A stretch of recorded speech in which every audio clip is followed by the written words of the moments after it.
In our last episode, we talked about the lengthy list of characters that were either extremely minimized or completely excluded from the film adaptation of the Harry Potter book series. That we did. While we had a lot of fun making that episode, we figured it's probably time to move on to a new topic, so that's what we're doing today. Hi, everyone, and welcome back to the Wizarding World Legacy Podcast. We're your hosts, Eric And Jasmine. and today we're going to be talking about the Wizarding World, the theme parks, not the entire world. Let's get started. So Jasmine and I had the opportunity to take a trip down to the Wizarding World of Harry Potter, located in Universal Studios Orlando and Islands of Adventure Orlando, Florida. These are two theme parks that were set up highly based on the movies, not as much based specifically on the books, but they were a wonderful way to bring the theme parks and the world of Harry Potter to life. Absolutely. What did you think having visited for the first time? I thought they were absolutely incredibly breathtaking. The accuracy with which they depict the movies and being able to see them in real life on such a grand scale was absolutely incredible. One of the things I thought was cool was when the theme parks actually first opened and they had some of the characters there, Warwick Davis, who played Griphook, and Professor Flitwick, Tom Felton, actually for the first opening of the first half, which was the Hogwarts and Hogsmeade side, Daniel Radcliffe, Emma Watson, Robbie Coltrane, Michael Gambon, they were all there. Like all the mains were there. Right. And they actually, and the Phelps brothers. Of so course. the twins, George and Fred. Fred and George. Yeah. So that backwards, it's messed up. They all felt that being there in the parks was actually more realistic than being on set because you didn't have the lights, camera, action. Oh, good God. Microphones or any of that stuff in their face. It was just, there weren't these trusses overhead. It's the sky. Right. So it's like you're walking down, Hogsmeade Village or walking up to the castle, or in the case of the expansion, which is on the Universal Studios side, Diagon Alley. walking down Diagon Alley and Nocturne Alley, because that's there as well. It is, and it's very dark. So we wanted to talk about the, visual representation that you get to see within the theme parks, how closely it matches the movie experience, how closely it might match the book experience, and if they're going to be making a TV adaptation, what does all this mean for those places? So for places that are quite literally set in stone, what does it mean in terms of like their canonness or their reliability? So to start, why don't we talk about how the theme parks are actually laid out? Absolutely. So the theme parks are set up in two different parks of Universal. So there's Universal Studios and then Islands of Adventure. Diagon Alley was the first one that we visited when I went for the first time. And so when you are walking through Universal Studios, everything is rather unassuming until you notice both King's Cross Station and the Leaky Cauldron. I was told that sometimes the sign is visible and sometimes it's not, depending on from what angle, but I think that might need to be updated because or maybe I'm just a witch and I'm getting my letter late, but I could see it from every angle. I know one time when I went there, depending on what angle you were approaching the sign at, it kind of like phased away like it did in the movies. Got you. And I don't know if that has to do with like where the sun is or whether or not they have to like repaint it or what it is. But yeah, this time when I went, you could see it all the time. Right.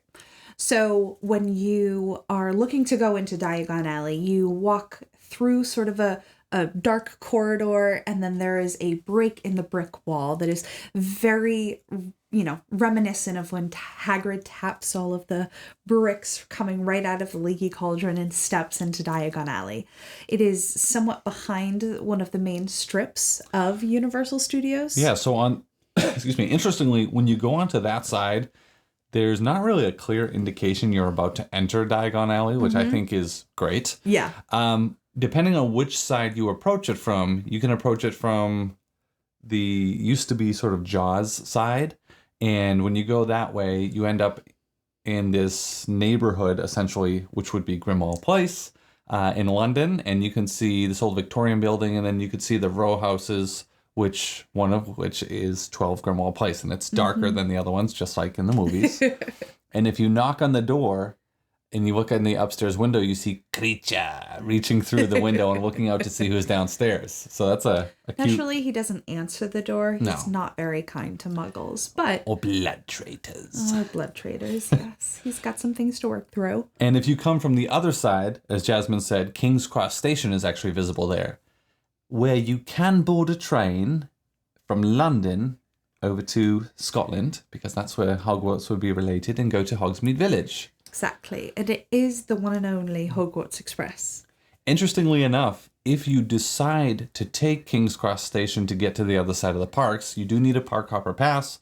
But if you decide to do that, you can see the actual placard for King's Cross, where it would flip through the different arrivals and departures. And when the park was set up, that was actually timed to the real sign in King's Cross Station.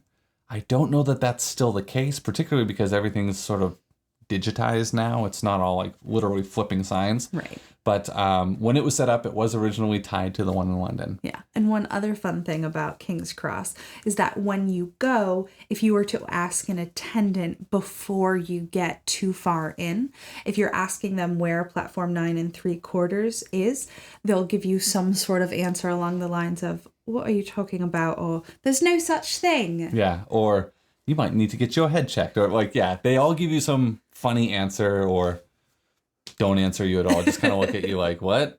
Keep going. So that's fun. Yeah, absolutely. Very fun. If you have a wand out, they will also make comments about what are you doing walking around with the twig or things like that. So, oh my gosh. I didn't. Oh, yeah. I'm going to have to go back. Yeah. So we didn't have our wands out because, don't want to let the muggles know. There's a statute of secrecy, and we are both very well aware of that. Exactly. So they're split up into those two sides. You can take the Hogwarts Express to get from one to the other.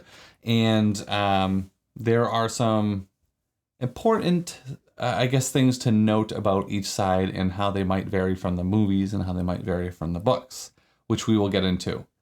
To give you the general layout of Diagon Alley.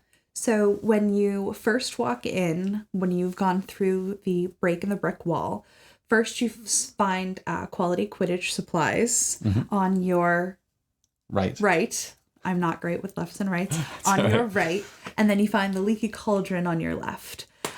Quality Quidditch supplies has just a lot of Harry Potter memorabilia. Some brooms that you can buy, toy brooms. So it's pretty fantastic. Well, they have toy brooms, and they also have prop replica brooms that you can buy as well. Yes. Those are wicked expensive. They don't have real brooms. Right. But they do have replica brooms, which look fantastic, but are definitely expensive. Yeah. $300 a piece plus tax. Right. Because we live in New Hampshire, so we don't pay tax, but we got to factor that in when we go to Florida. It's weird. Yeah. But when you sort of go through to the next shop, which is Weasley Wizard Wheezes, you get to see everything that is in George and Fred's shop, or Fred and George's shop. We both keep saying it backwards. One of the things that caught my attention first was Umbridge.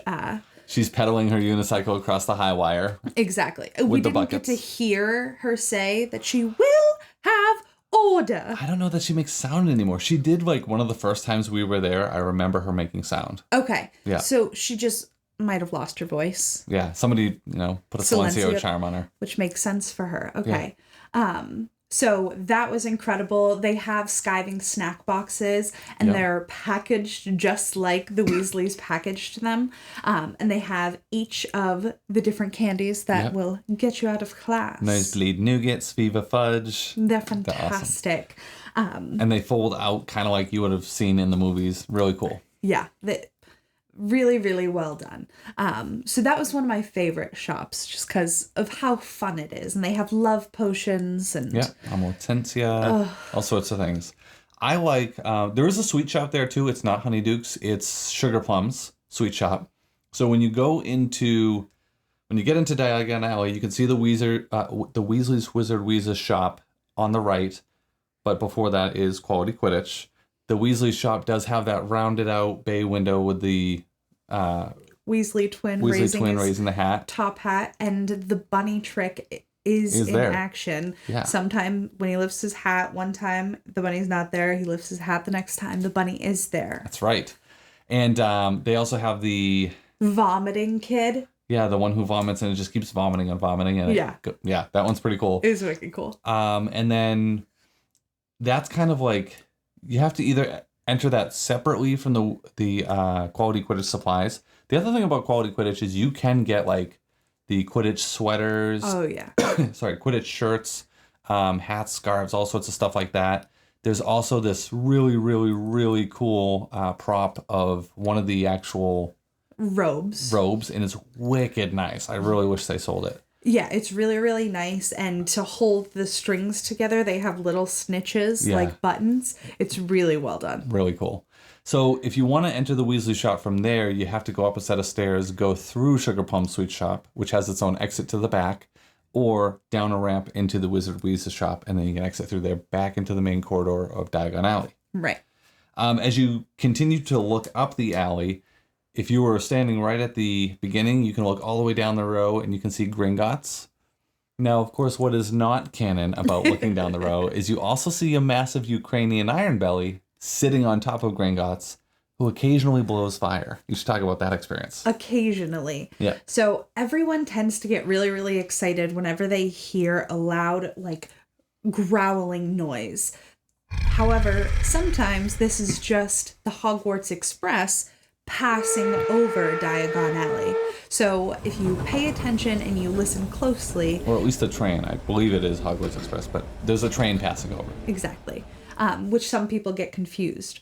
But if you're listening closely, you can hear the dragon authentically start growling, and you can tell that it's a dragon growl. Yeah. He usually gives a warning growl, so he'll growl and then he'll go quiet for a few minutes, and then he does a short growl again, and then he'll breathe fire. And no matter where you're standing in Diagon Alley, you can always pretty much feel it. Like, that's how hot it is. So if you're like, it's long. The main corridor is very long. Yeah. If you're literally at the entrance and Gringotts is all the way at the other end and he's up on top, when he breathes fire, you can feel the heat, even if it's a hot day out. And and that's because the heat is 3,000 degrees Fahrenheit. So that's ridiculous. Honestly, actually, in excess of that. I'm surprised he hasn't melted. Yeah. Like, that's kind of insane. It's kind of nuts. I'm surprised other things around it haven't melted, which ironically, directly located sort of down and to the left of it is Florian Fortescue's ice cream shop, which is kind of funny. I did get ice cream from there, and it was a little bit melty now that you say that. Yeah, I guess that makes sense. So as you continue down the corridor, there's all sorts of amazing shops to look at. And what's interesting is this side of the park, this Wizarding World section, is much more about the shops and the experience of being there than it is about the rides, because there's only one ride on this side. So if you're somebody who's visiting the theme parks and you like rides, you probably want to visit Islands of Adventure, which we'll get to in a minute.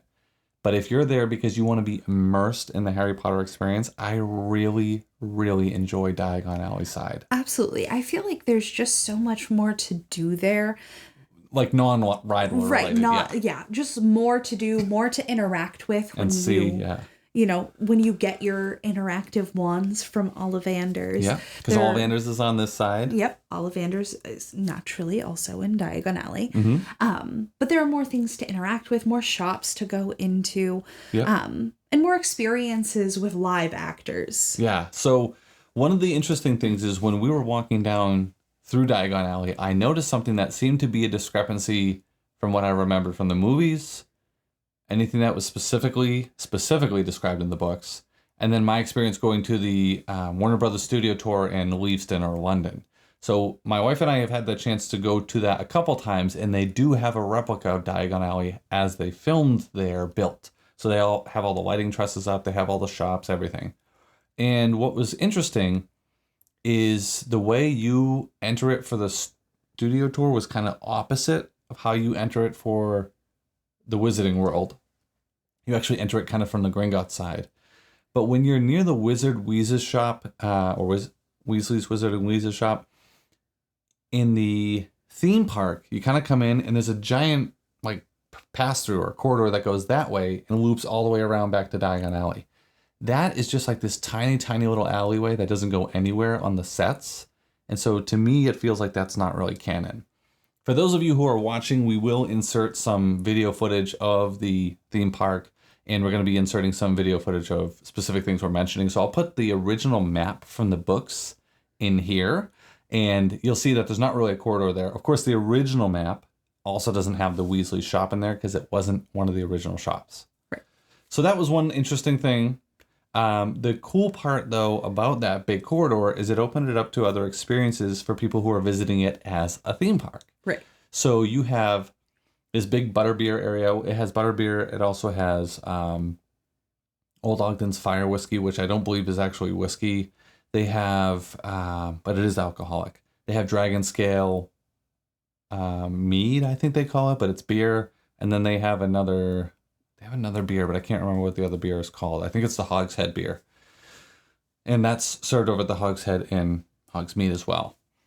So they have a drink station there. They have some interactive wand stations there. So there's these different things that you can practice your magic at. And then there's Globus Mundi, which is the wizarding traveling shop, right, which is pretty cool. So we'll insert some footage of that too. And then one of the coolest things that you saw on that side was what? They have performances. Yes. So one of those performances is The Tale of Three Brothers. And naturally, it's Universal. They play it up. So it is the the Academy of Wizarding Dramatic Arts or something along those lines. They have a whole school set up, and the claim is that they're there to practice their theatrical magic. So with puppets and through wonderful storytelling, they do tell the tale of three brothers. Each of the puppets is based on the characters as they were in the movies. And on that stage, incorporated into the act a little bit, is the vanishing cabinet, as well as the chest that Alistair Moody was kept in. Yeah, during the Goblet of Fire, when Barty Crouch Jr. was pretending to be him with Polyjuice Potion. So they have this big performance stage. One of the things is the Tale of the Three Brothers, and they have shows that are done at determined and pre-announced times, so you can make sure that you catch one. And that one is awesome. I mean, Death looks exactly like Death looks in the animation within the film, because the film is done in sort of an ink on parchment style presentation. And this, it looks as close to that as you could have ever imagined him being made. The brothers also are animated or are built to look exactly how their animated characters look. And it's just so well done. The other performance you can see there is Celestina Warbeck and her band of Banshees. So if you're a big Harry Potter fan and you've read the books, you know that Molly Weasley really, really loved Celestina Warbeck. That was her favorite musician or musical artist within the wizarding world. And you get to see her perform live. It's really, really cool. That's awesome. So keep continuing on. There's also a goblin money exchange where you can actually go in, give them some muggle money, and they will exchange that for goblin currency. So you can get the galleons and sickles and canuts. And you can actually spend those if you want in the park. I wouldn't want to. I'd want to bring them home. And that's what I did. And if you're going to do that, they actually come in a little showcase, which is kind of cool. But yeah, it's kind of interesting that you can spend them in that section only of the park. And then it loops back to Gringotts. Right. There's also some shops along the way which you can go in and get all sorts of memorabilia, and some of them are pretty cool. Right. Some of them have like magical quills and all these fun things. Once you get to Gringotts, it's got this statue of this goblin on a whole mound of gold, which is really, really cool. You can go in, and that's where the main ride is. Again, the Ukrainian Iron Belly is up top. And there's another corridor extension that leads past the main corridor. And in that corridor extension, you'll see the magical menagerie where all the pets are. And you can actually see a Kneasel up on the shelf. It's pretty cool. Yeah. But there's all sorts of creatures that you can buy as stuffies. Giant purple toads are also there, and giant snakes. There's also a hippogriff up there. It's almost like I wouldn't call it was like a paper art style. It was really big, but I don't know what that art style is called. It's just really, really cool. There's like unicorns and all sorts of things. Nifflers. Dragons are part of the actual architecture inside. It's really cool. Absolutely. I got a bow truckle there. I am very partial to bow truckles. They're pretty cool and useful. And useful. So that's a pretty cool shop. You've got, as we said, Florian Fortescue's across the way. And then you've got another actual butterbeer shop, which again sells some other refreshments as well. What's the butterbeer shop called? So this is a little, should we leave this as a trivia or should we talk about it? You can ask it as a question. All right. So the butterbeer shop is called the Fountain of Fair Fortune. If you're watching on YouTube, or I'll leave it as a question on Spotify as well, I would love for you to tell me if you know where the Fountain of Fair Fortune comes from. Please do not Google it. If you really know, I want you to leave an answer down below. If you ended up having to Google, be honest, but you could still leave the answer. But the Fountain of Fair Fortune is what this place is called. And we'll talk about it at the beginning of our next episode. Absolutely. What it's from. And that's pretty cool. But it has an entryway to another spot of off Diagon Alley. Has an entryway to Nocturne Alley. Or nocturnally. Dodgy place. It's a dodgy shop. He's a dodgy bloke. So you can go through Nocturne Alley. It is very well done. They intentionally actually have it roofed in. And the reason they do that is so that they can keep it really dark and creepy in there. It's also always seemingly air conditioned in there, which is nice. It's like cold. Yeah, it's colder in there. It it's gives like the you're there Dementor vibe. It definitely does. I didn't even think of that, but it definitely does. If you have a phone that takes nighttime photos and you can hold your hand still, it is cool to get a photo in there, and I'll try to include one here because there's a lot of stuff that it's so dark you just can't see unless you're really, really paying attention, or unless you're one of the people who sits down in there for a while to escape the sun of Florida. Yeah. And your eyes acclimate, but you can see all sorts of cool signs and stuff like that that are just really, really hard to see because of how dark it is. You also can get to Borgin and Burke's within Nocturne Alley. It's a creepy shop. He's a creepy bloke. It's a creepy bloke. And you can buy all sorts of dark arts memorabilia there. They also have a lot of Deathly Hallows memorabilia in there. They do have some pretty sweet props. What was your favorite prop in there? In there, my favorite prop is Bellatrix's knife. Her dagger her dagger. It's incredibly morbid and makes me very, very sad. Because she kills Dobby with it? Right. Yeah. Which makes me a traitor. But at the end of the day, I do think the dagger is gorgeous with incredible swirlies within the blade itself. Yeah. Incredible metalwork, yeah. Yeah, and I am pretty particular about my favorite props. I'd like them to be silver most of the time. Yeah. So my favorite props there are probably, which I guess you could say also makes me a traitor, although I am a Slytherin. Lucius and Bellatrix's Death Eater masks. Oh, yes. I like them because as display pieces, they look really good. And they actually have a bunch of different Death Eater masks there. You can't purchase them. They're legitimate props. But these ones you can purchase, and they come with a plaque. And you can also take them off the plaque and wear them, which I think is super awesome. So they have those, and they have Lucius's cane and some wands and all sorts of other stuff there too. They also have the Hand of Glory. It's not a prop you can purchase. If you remember what the Hand of Glory is, that's the one that reaches down and grabs Harry's hand when he's in Borgin and Burke's. Yeah. What else do they have there that you didn't see? I didn't notice it at the time, but they do have the Vanishing Cabinet. Yes, and it's the full-size, massive one that you see Draco interact with in the Room of Requirement.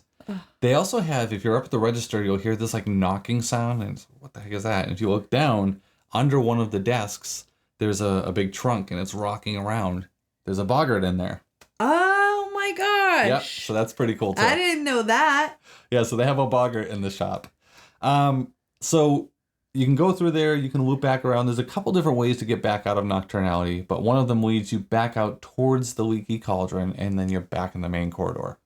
Again, if you're going up the corridor, you have, oh my God, I can't remember the name of the main bookshop. Flourish and Blott's bookshop. God.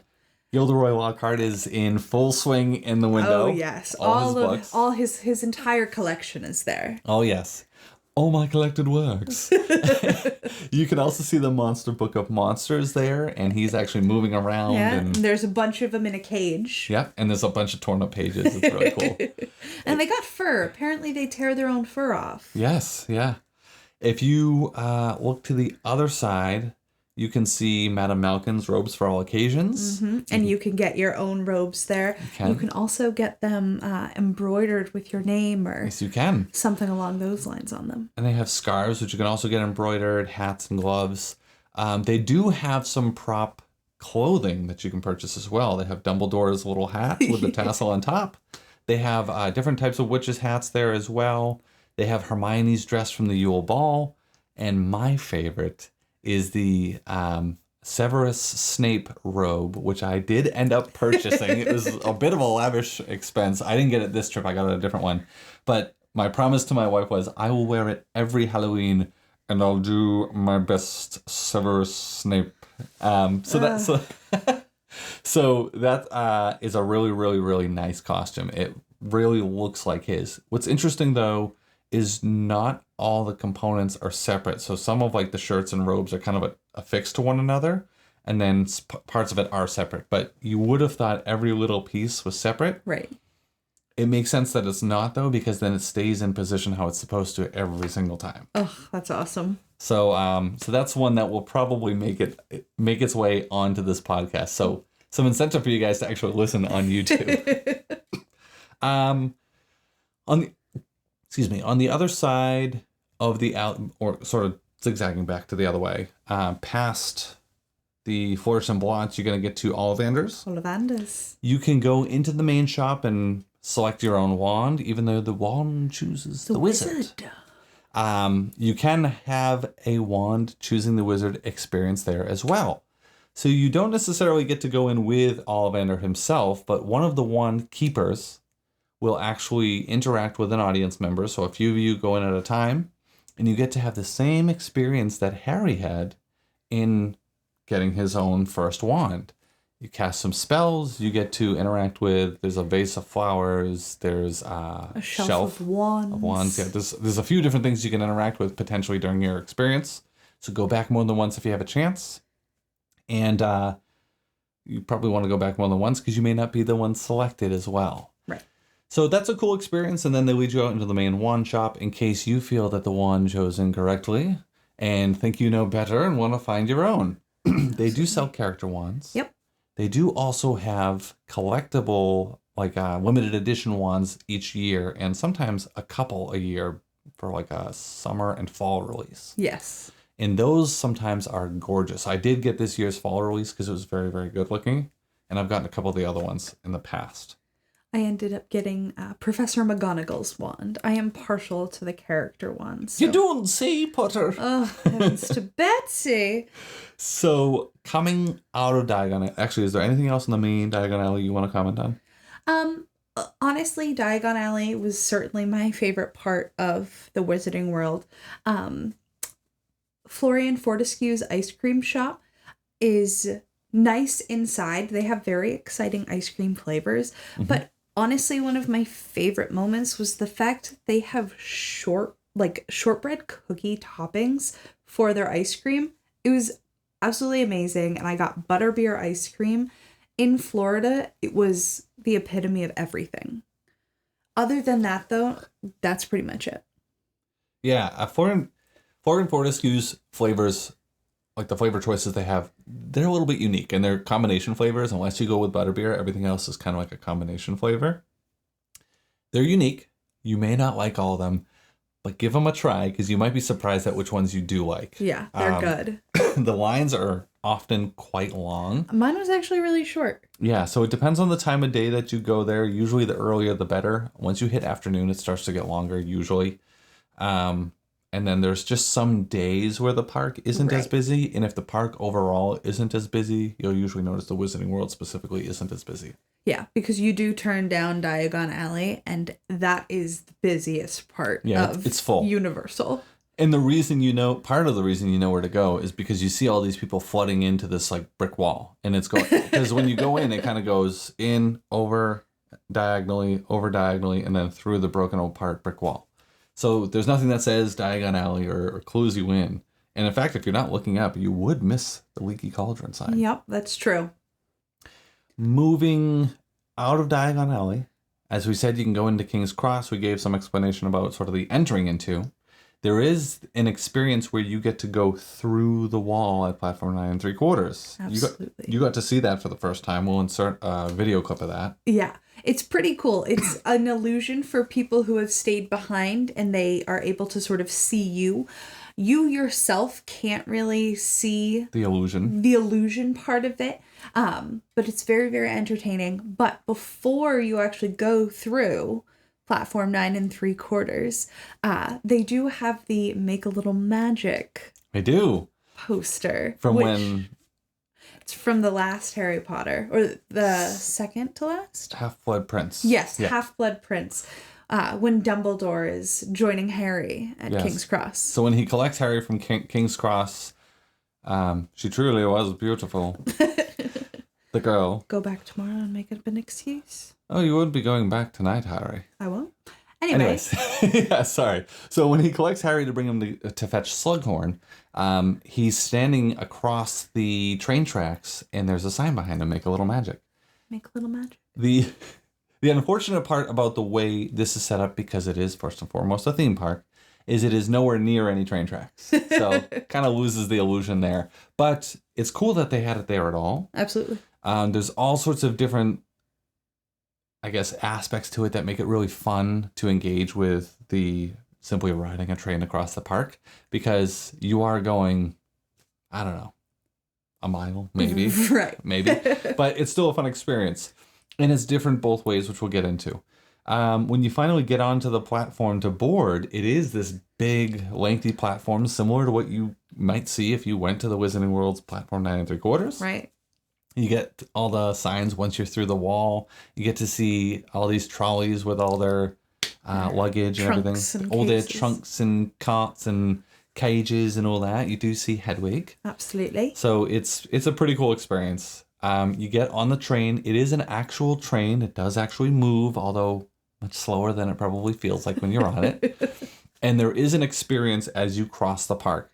Now, we're not going to spoil the experience. I'm not going to put any video footage in of the experience. But what I will say is that if you get the opportunity to go and you have a park hopper pass, please make sure that you watch the experience or ride the train, both from Diagon Alley to Hogsmeade and from Hogsmeade back to Diagon Alley. That's all I'm going to say because, again, I don't want to give anything away about the actual experience itself of the ride. Going over to Hogsmeade, why don't you start us off on that side? So going over to Hogsmeade, if you take the train, you can also walk over just within the Islands of Adventure if you don't have a park hopper pass.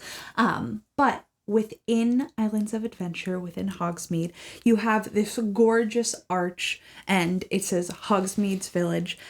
It is always winter there. And so as you walk in, you see the sloping roofs of... The teeter-tottering chimneys and... Yes, exactly. And they're all covered in this gorgeous, sparkly snow. Yes, and they have icicles. The snowman is also there. The magical snowman is there. And it seems weird when you're in the blistering heat of Florida to imagine it being winter, but it's still so cool. I don't know that I could picture Hogsmeade any other way other than, if you play the Hogwarts Legacy video game, you get to see it. Right.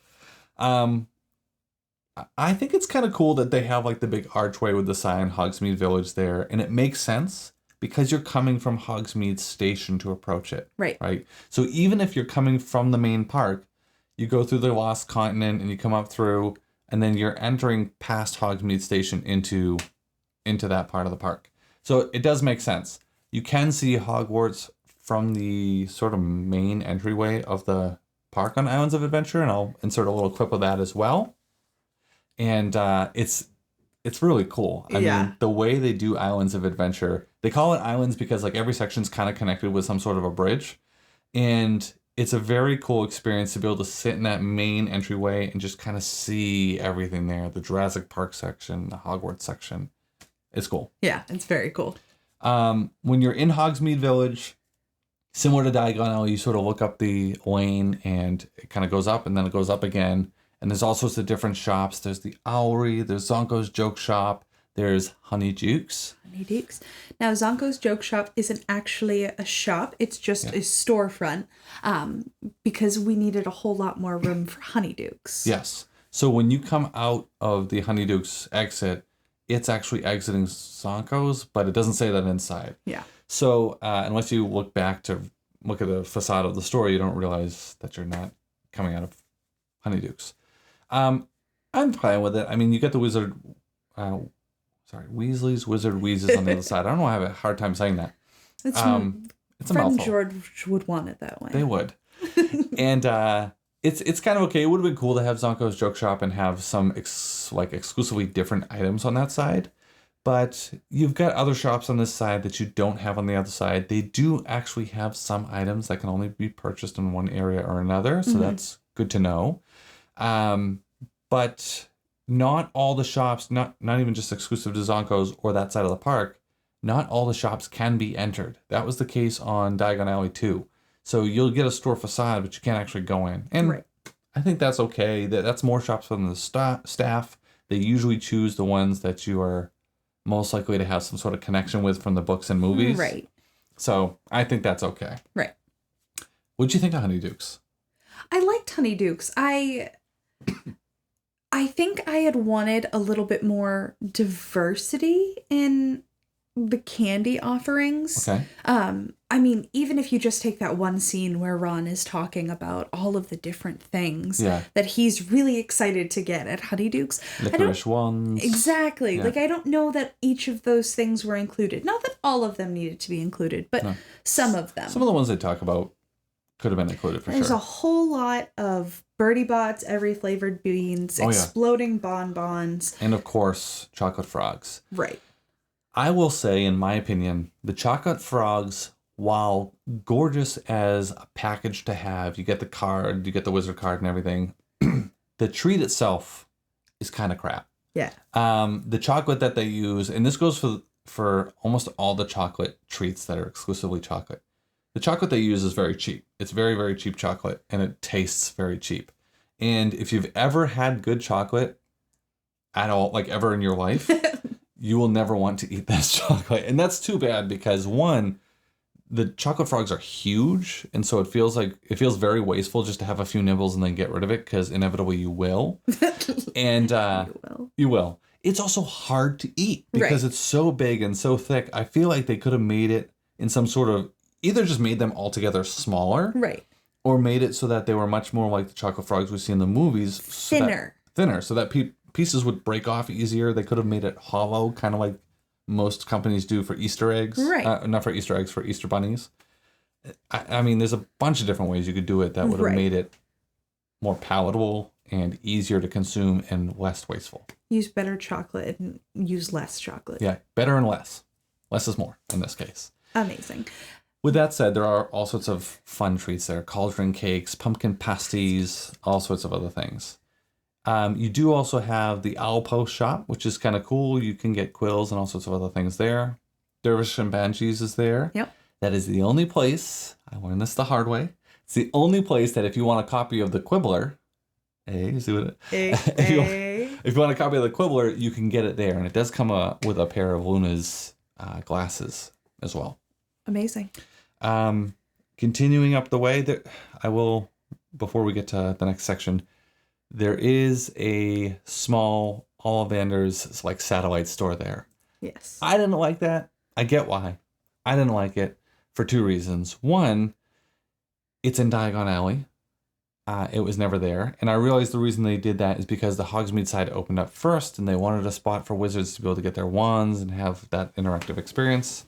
But two, I didn't like the fact that there was an Ollivander's there, because there was also, in that little corridor I mentioned on Diagon Alley that isn't in the books or movies, there's also a Grigorovich's wand shop. And I forgot to mention that. Jasmine, I don't think noticed that shop because it is kind of tucked away, but there's a Grigorovich's wand shop in Diagon Alley, which wouldn't be in Diagon Alley. Right. And those two inconsistencies bug me a little bit, especially because you could have had Grigorovich in Hogsmeade. Right. Which still wouldn't have made sense, but it would have made more sense than having Ollivander there and in Diagon Alley. Right. Anyway, now, as you continue to go up, you get up to Hogwarts Castle. Well, before that, we noticed there was a little inlet with two shops to the side. Oh, yeah. I didn't even remember that this was in Hogsmeade, because when we were going down, we were talking about some of the different places there, and I said, you know what they really should add? Is the tea shop. The tea shop that Harry has his date with Cho, the worst date ever, Yes. with Cho Chang on Valentine's. Makes me uncomfortable. It does make, yeah, reading it is just a very uncomfortable experience. Yes. And I wish they showed it in the movies, which we'll get back to. Yeah, so the little tea shop, I didn't even realize it was there. And then Jasmine goes, Eric, what is this? And points to it. I'm like, oh my God, it is here. And I think I've seen it and photographed it before. And I didn't even remember. It's tiny. It is very tiny. Super, super tiny. There's literally like one, maybe two tables in there. A bunch of teacups and tea kettles and stuff. Right. And you can't enter it. That's, probably half the reason I didn't remember it was there. Right. But it's not an enterable shop. It's just a facade. And then there's another like cauldron. Oh no, it's like a No, I bakery think place? it was a cauldron store. There's like a tower of cauldrons. Yes. Right next to it. That's also not an enterable shop. And then the snowman's right outside that. Love the snowman. It's pretty cool. And you can also buy that as a stuffy. Yep. If you continue up the way, there's a butterbeer cart there. And it's like a big butterbeer barrel. It's kind of cool. Yeah. And you can continue out of the park towards Jurassic Park over a bridge. It is a wooden bridge. It is a wooden bridge. And it's got a cool view up to Hogwarts Castle, but it is not the wooden bridge. Which we felt was a bit of a missed opportunity. Yeah. I really, really wish they had done the actual covered wooden bridge that we see in Harry Potter, the one that Neville and Seamus blow up in the Battle of Hogwarts. Blow it up. You want us to blow it up? Yes. Boom. Your proclivity for fireworks. Yeah. Proclivity for pyrotechnics. Oh, that's right. Yeah, so I wish they had done that one for a couple reasons. One, it would have given you kind of this like covered area. There's like no covered areas other than the owl shop, which is always wicked crowded. But a covered area going from park to park where you could have taken photos looking down the bridge, which would have been pretty cool. And you can take photos kind of leaning out, headed up towards Hogwarts Castle. Because everyone and their mother takes photos on that bridge up to Hogwarts Castle. It's a beautiful photo opportunity. Yeah. But it's also somewhat of a missed photo opportunity because of the not bridge. being the bridge. Or the lack thereof. So if instead of going that way, you can continue up, you can ride the Forbidden Journey. Again, I'm not going to mention anything about the rides itself, although I will include some footage going through the castle because there are some discrepancies there we need to mention. But you can go up to Hogwarts Castle. It's kind of seated up on the rocks, which is cool given that the Black Lake isn't there and you don't have a way to enter it from the boathouse. Right. You do see the cutaway in the corridor in the like stones that I suppose might represent where you would go in underneath and the first years would enter. But you can't enter that way. You got to go actually in through the basement of the castle. Depending on if you're going in the express queue or the regular queue, you actually do get a bit of a different experience. Both experiences enter through a corridor or stairwell where the founders and all sorts of other portraits are there. The founder portraits actually talk. Yes, they do. Which is pretty cool. Yep, and they all have conversations with one another, mostly about how Salazar Slytherin hates everyone and thinks that everyone walking through are muggles. A bunch of muggles here. Yeah, yes. He's particularly negative, and I didn't appreciate the way he spoke or referred to me.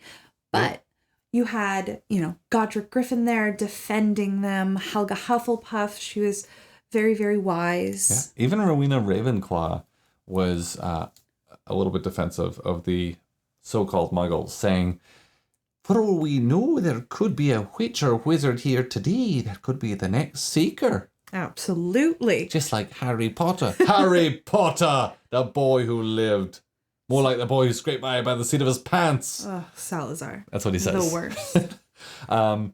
So yeah, you can go through, you get to see Dumbledore's office, the Defense Against the Dark Arts classroom. Dumbledore's office is awesome because Dumbledore's there. He's there talking to you. His pensieve is there. Yes, his pensieve. All these different instruments. Yeah, his desk. It's really, really cool. Really well done. You get to go through the Defense Against the Dark Arts classroom, which has that dragon skeleton overhead, all sorts of different magical items and desks and stuff in there. Harry, Ron, and Hermione join you in there to keep you company while you're waiting. They do. And actually make it snow, which is kind of cool. But you have to be there at the right time to catch that. They also have the fat lady portrait, which is pretty cool, and she'll talk to you. Yeah, she does talk to you. They have the Gryffindor common room as part of the queue that you go through, and that's pretty cool. What does Percy say? Ladies' dormitory up the stairs and to your right. Nope. Boys' dormitory up the stairs and to your right. Girls, the left. same to your right. Yeah, boys up and to the left, girls same to your right. Left, right, whatever. We should not go with sides. And apparently neither am I on that one. Hey. So you get to see that. You don't get to hear Percy, unfortunately, but it's a nice, comfy, cozy looking room. And then you get to see the Sorting Hat towards the end of your walk through the line. He talks to you as well. He does. There's nothing hidden in your head the Sorting Hat can't see. There isn't. And then eventually you get to the ride, and that's where I'm going to stop my explanation. Now, before the portraits and all that, if you go through the general admissions queue, you do get to see some of the basement of Hogwarts, where there's some inconsistencies. When you're first going through, before getting to the potions classroom, which you don't get to see, you just see the door for it, you actually see the humpback or one-eyed witch, which is one of the corridors to Honeydukes.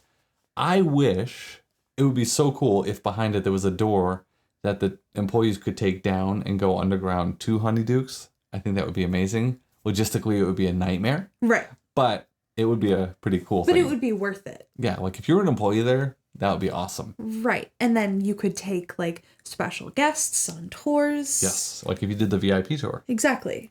So she's there. She's really supposed to be, if I remember correctly, on the fourth floor? Fourth floor. So she's in the wrong place. And then there's some other things you can see there. You can see the architect. You can see... Which is a statue, for those of you who don't know. I didn't. Well, the architect is the one who helped, along with Rowena Ravenclaw, design Hogwarts and build it. Right. I understand that.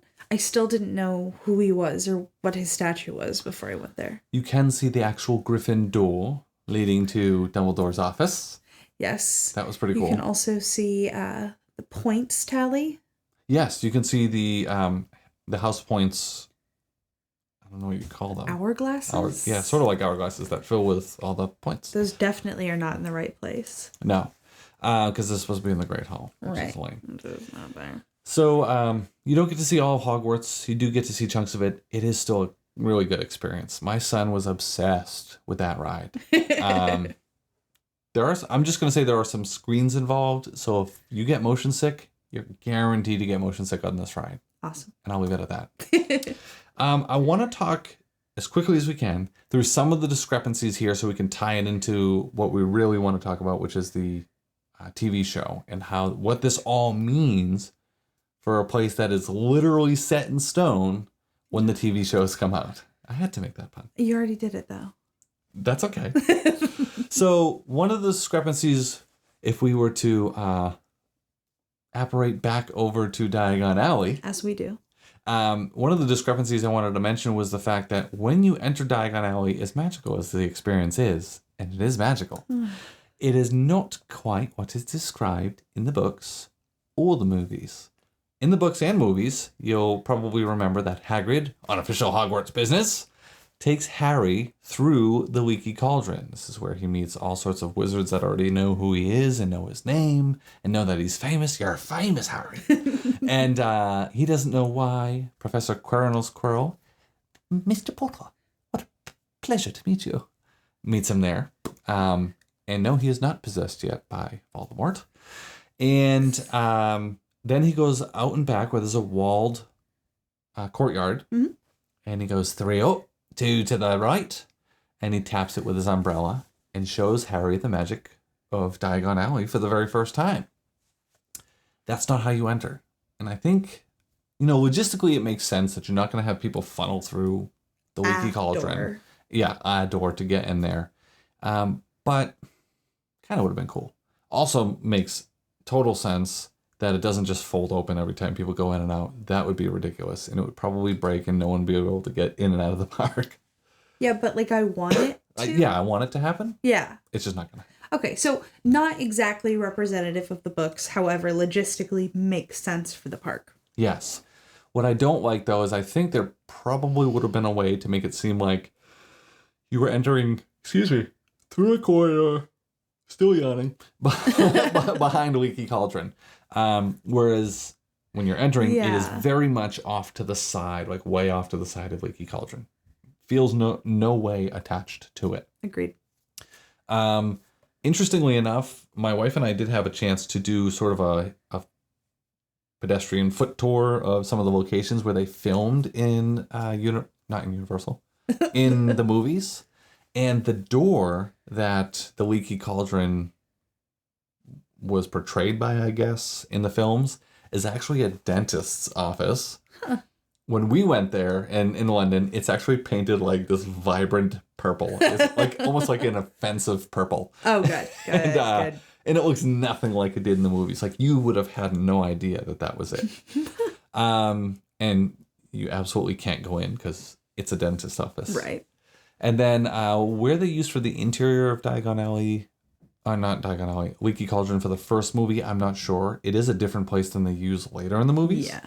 And the Leaky Cauldron in the parks is very much based on the later movies, so 3 through 7. Yeah. So that was a missed opportunity. I do think they did a good job of representing the interior as much as they could for a theme park.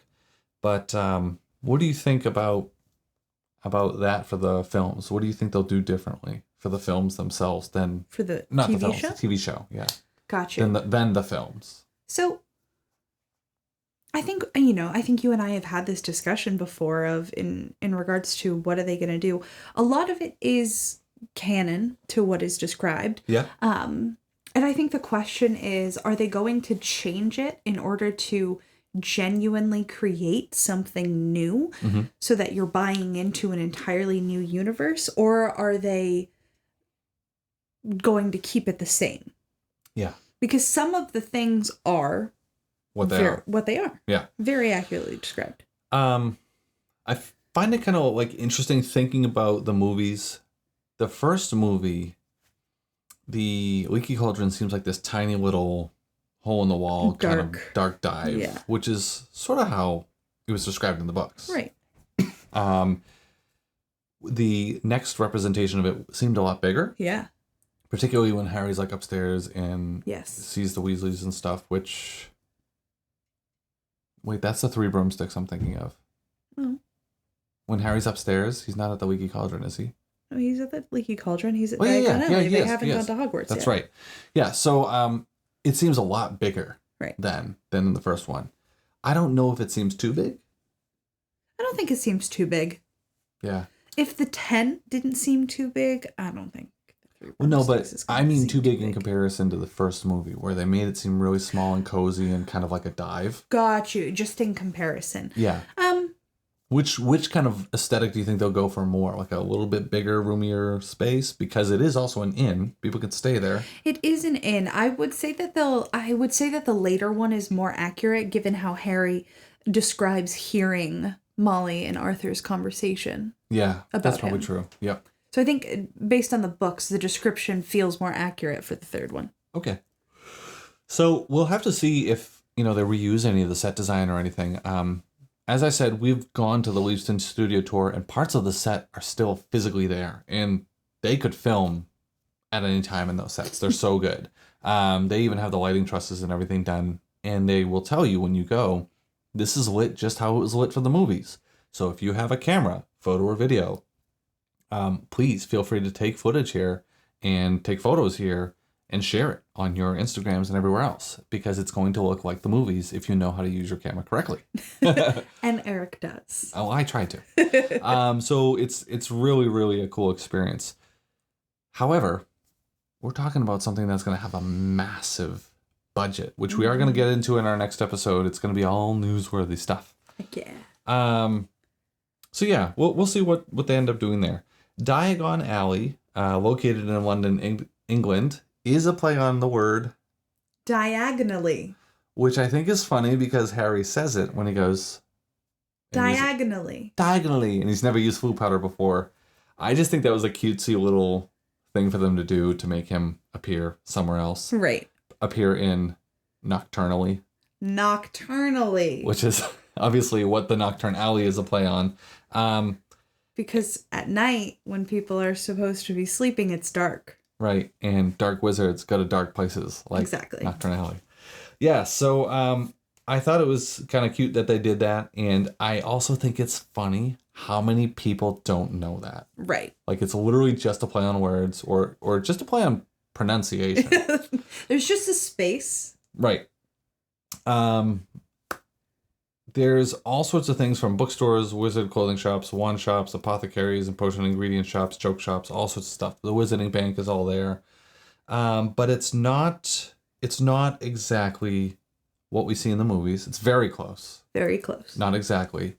I will say for the things that they could make as close as possible, they measured window panes, they measured molding, they measured cobblestones from the set and bricks to make it as perfectly representative of the sets as possible. I guess the question is that enough for them to warrant reusing any of it? Or should they just start fresh? I know I keep asking the same question, but having had such a magical experience there, what do you think? I mean, you and I disagree on this point, but... Oh, I don't disagree. I think that we need something new. I want everything in the TV series to be new characters. I don't want someone to come in and try and play Snape like Alan Rickman did. I need a new Snape, an entirely new take. I need a new Hogwarts. Yes, the ideology and the thoughts and the everything that happens is going to be the same, but if I'm going to be able to buy in, it's like when they use a new actor for a large TV show. Yeah. It's because they don't want you to think of what that other actor was in. For me, Daniel Radcliffe is always Harry Potter. Regardless of whatever new movie I see him in, he's Harry Potter.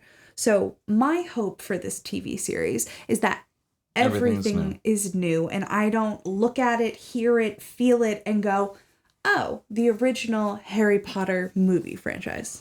I just want to make a comment on one more place in Diagon Alley real quick. I forgot to look for this while I was there. But a lot of people don't realize that there was a very important Hogwarts member that should be findable in Diagon Alley. It was a former headmaster. Do you know who it is? Phineas? No. Then I don't know.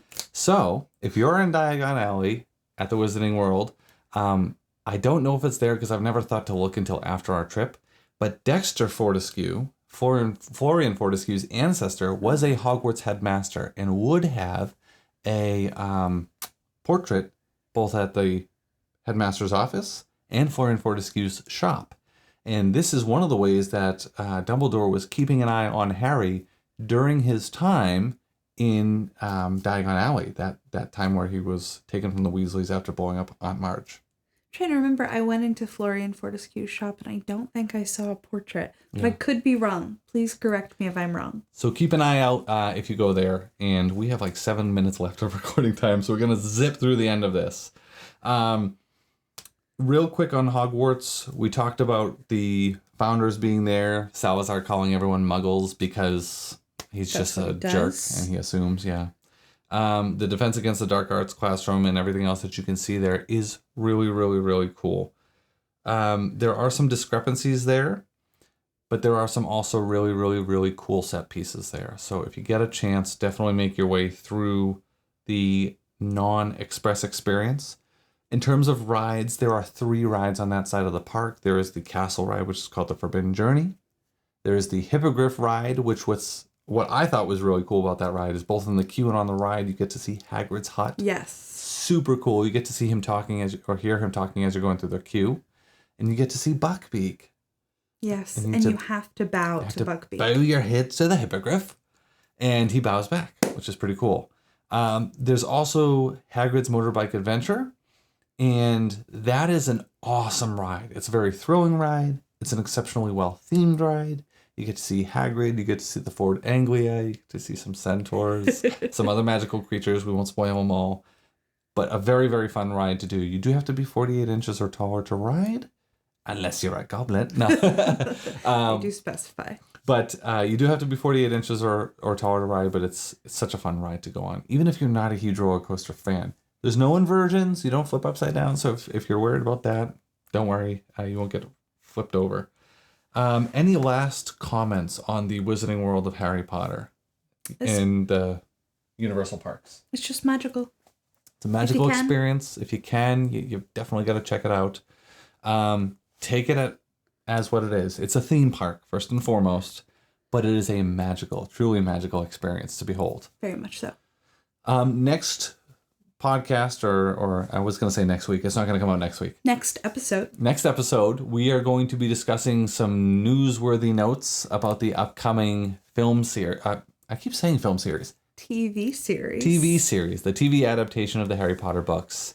We're going to be talking about some of the stuff we've already, we'll recap on a couple of things, but we're going to try to be talking about all the new news that has come out. And there is new news despite the ongoing SAG strike, which is not yet concluded.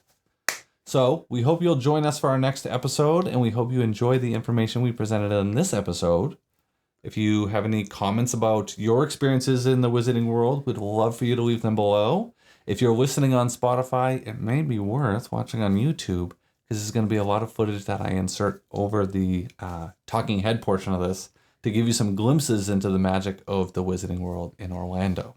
And as a reminder, if you know, please comment below on where the name Fountain of Fair Fortune came from. Thanks, everyone, and we'll see you next time on the Wizarding World Legacy Podcast. Bye.